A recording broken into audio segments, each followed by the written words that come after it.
Before you begin, remove the base enclosure, battery, speakers, M.2 solid-state drives, thermal module, DC-in module, motherboard, and CU plate. Removal. Important.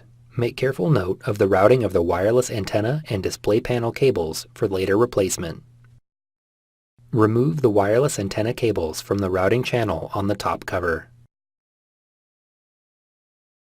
Grasp the top cover near the display panel hinges and open the display panel hinges to approximately 90 degrees.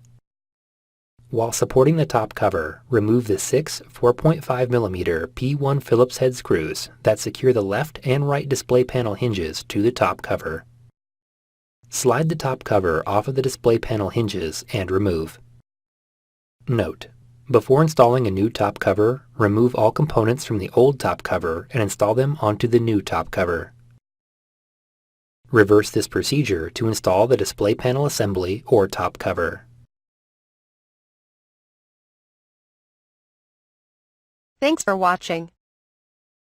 Please click subscribe for more videos and weekly updates.